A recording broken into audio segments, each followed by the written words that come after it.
Hi, good evening, and welcome to my weekly 10 show. And I'm doing a new sort of thing here. I'm going to start doing a little how-to series. Where each week, for the next month or so, I'm going to go through different things that we all struggle with, we're human beings, and work out solutions for them. So tonight, I'm going to talk about how to stop overthinking, and this is something that we all do. It's a normal thing for any of us. We're human beings after all. So, but before I do, I want to just say that I'm available for one-to-one coaching still and speaking arrangements. My book is coming out this year, To Hell and Back and Then Some, which documents my journey. And my keynote talks all about how we can all create what we want despite the circumstances surrounding us. And I think it's fair to say that pretty much everyone's faced with difficult circumstances right now worldwide, and it's important to be able to create a mindset which helps us create what we want despite difficult times.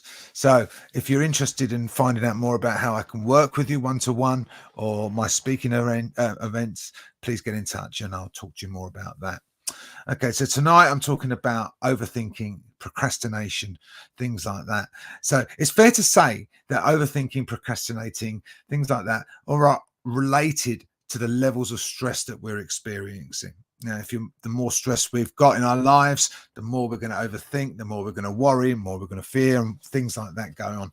So it's a normal thing for us all. We tend to only ever experience procrastination and worry and things like that when we're stressed.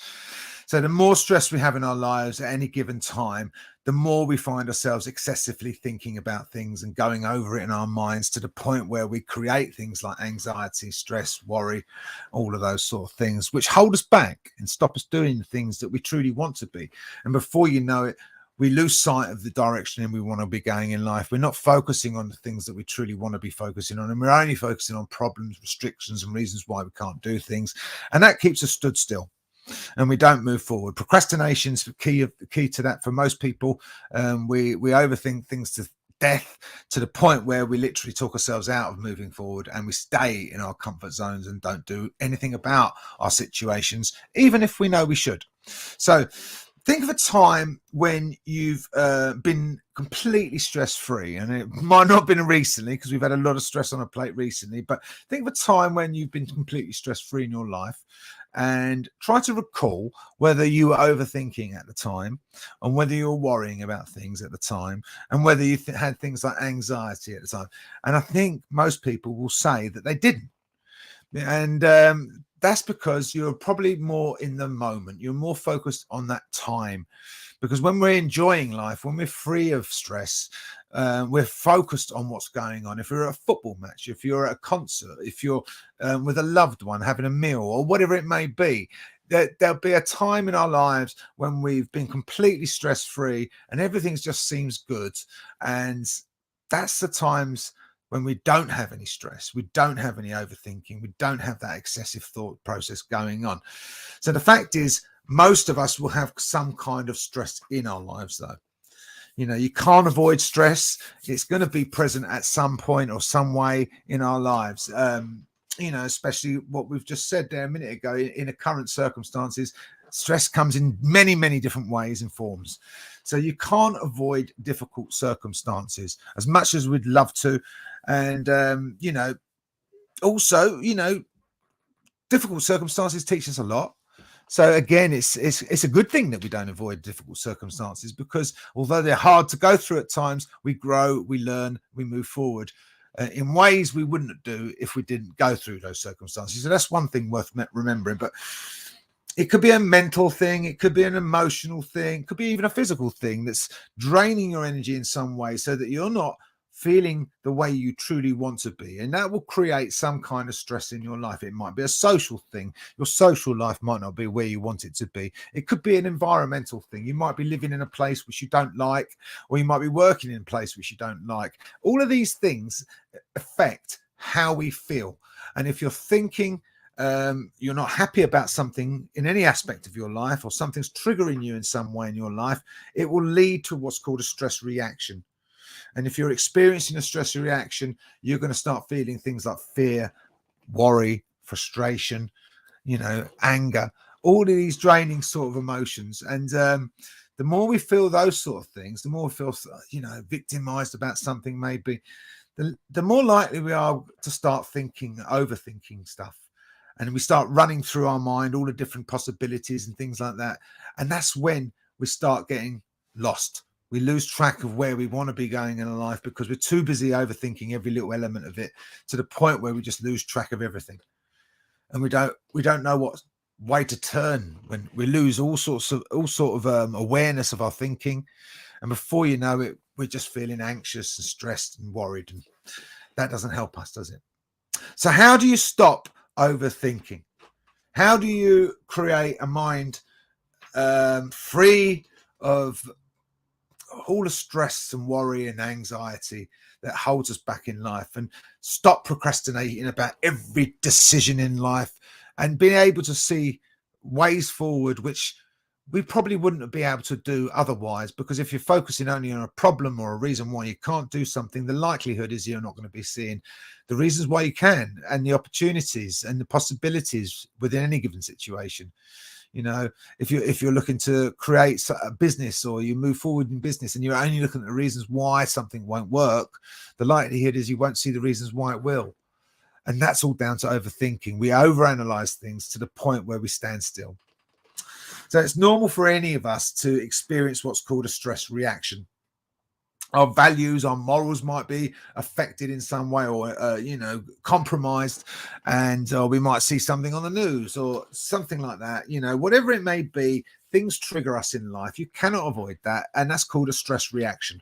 We will go through a day and we could be triggered dozens of times by many different things. If we're not consciously aware of how that affects us, it will lead to us overthinking, becoming much more detached mentally, and not being able to see the wood for the trees.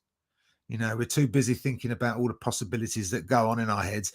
And what tends to happen when we get triggered is we see everything through the lens of our fears, our judgments, our assumptions, our interpretations, our limiting beliefs. And they're the things that create all our fears and worries and stuff like that, because we're not seeing things with any real clarity or objectivity when we're feeling that way. We're only seeing what we don't want to see, and that's problems.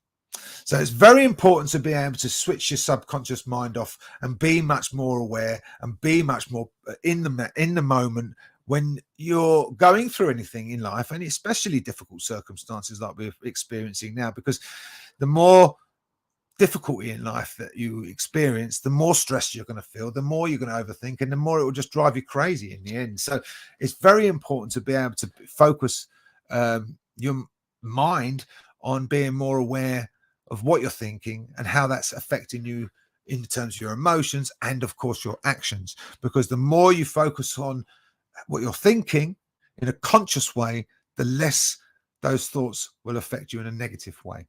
So when we start seeing anything in life from a low level of energy, focusing solely on our fears, worries, problems, it becomes impossible to see any sort of positivity, any sort of clarity, any way forward. We can't see a solution to our problems because all we're looking at is the problem. So everything we think, it will be influenced by our judgments or interpretations in some way. And it's important to be able to switch those off. So the key to not overthinking is to be able to recognize when we're doing it, for a start. Because if you don't know you're doing it and it's just taking you over and you're doing it anyway, how the heck are you going to stop it? So you've got to be able to recognize that you're doing it in the first place. And that takes self-awareness. So you can only really stop overthinking by increasing or improving on your self-awareness, firstly. You need to be able to say, I'm overthinking and I don't want to be overthinking. So what do I need to do to stop that? So the more you're aware of that, the more able you are to stop that. And that is not an easy thing. It takes time to develop self-awareness. It's a process, but you can do it. And we are all in control of our own minds, and we're able to switch our thoughts off when we need to. If we need to focus on something that's really pressing, we can switch our unconscious mind off and focus on what we need to focus on. But most of the time we choose not to, because we're not aware that we're allowing our subconscious mind to drive us, you see.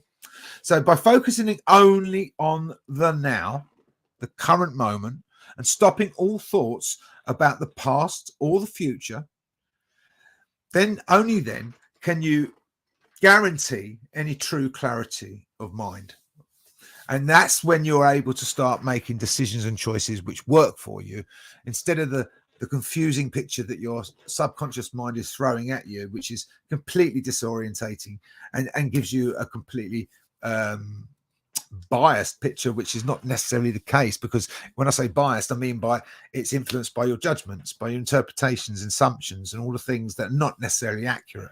So you're not going to see anything with any clarity. So bringing yourself into the moment takes practice, but it's essential to your overall performance and general well-being, because the more in the moment you are, the more likely you are to create thoughts, feelings, and emotions and actions that work for you.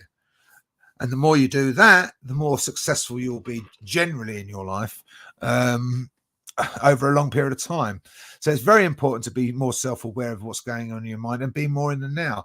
After all, when you think about how often, and this is a good way to look at it. I mean, if you think about how often in your life you've spent actually in the moment, as opposed to actually thinking about the past or thinking about the future in some way, how often have you actually spent in the moment? And I think you'll find very few of us do, because we're always thinking about something that's happened in the past, or we're thinking about something that's going on in the future. Very rarely are we thinking or focusing on what's going on right now. And that's quite shocking, really, because we're not really truly living life when we're doing that. So it's important to be able to do that, to switch that unconscious mind off and focus on the moment as much as you possibly can, so that you can create as much as you possibly can. So we learn to turn off the analytical, critical mind and bring intuition back into life, because again, we don't really tune into our intuition when we're in our subconscious, because we're unaware of it. We're not tuned into it. But when you switch off the analytical and critical mind, we can tune into our intuition. And again, that helps us make conscious choices which work for us and actually much more productive for us. So if you're living in your mind, if you're not living in the moment, you're never truly playing full out in life. You're always playing half the potential that you could possibly be playing at. And that's tragic. So I'm going to give you a few little ideas here, exactly what we need to do in order to develop our presence in the moment. And it is important that we do practice this, because the more we do, and it does take time to develop self-awareness, but the more you do it, the easier it becomes. And it's easier to switch off that subconscious mind when it gets out of control. So we're all going to have stress reactions in life. You cannot avoid them. But what you can do is control them. So every time something triggers you, we're going to have that initial like feeling. But then as soon as you become aware of that, you can do something about that. Stop the overthinking, bring yourself back to the moment, and think about things, see things in a much more clearer, objective way, free from the judgment and all that sort of stuff. So the things I would say are the main things to do here are to focus literally on one thing at a time. If we're focusing on dozens of different things, we're never in the moment. So focusing on one thing at a time is very important. Turning off the analytical and critical mind, and freeing yourself from any sort of distractions, because this is one of the main things that switches us off from the moment and into the unconscious, looking at your phone, going on TikTok, or watching the telly, watching the news, talking to your friends, or it might be a mental distraction of some sort. So freeing yourself from all distractions, taking nothing personally.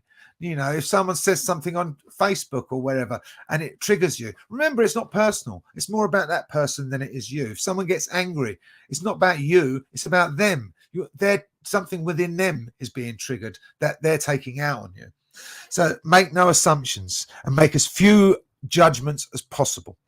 That's very key, because we're all judgmental beings. And the more we judge, the more we create these beliefs, which are not necessarily true. And they fuel our overthinking. Detach ourselves from all future potential results, because if we're focusing on a result in the distance and we don't achieve that result, or some reason it doesn't come to fruition, we're just going to get disappointed.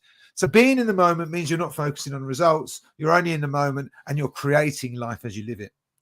So let go of any need to control any situations or be right in any situations as well. Because so many of the times ego takes over. I need to be right. I need to be heard, and whatever it is. And before you know it, we trigger ourselves, and then we lose control, and then we're back into that unconscious mind again, which is the overthinking.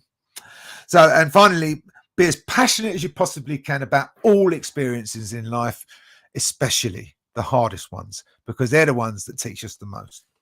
So I hope that's been of some help to people tonight, because a lot of people do struggle with overthinking. And, I'm here to help people like that. One of the main things I do is help people develop their self-awareness. And if you're interested in finding out more about how I do that and how I can help you specifically to increase your self-awareness, get rid of any overthinking, get rid of any anxiety, fears, worries, so that you can start enjoying your life a bit better, then get in touch with me and I will have a chat with you. Okay, have a wonderful evening. I hope that's benefited some people, and I will be back next time with another how-to. I'll see you soon. Bye.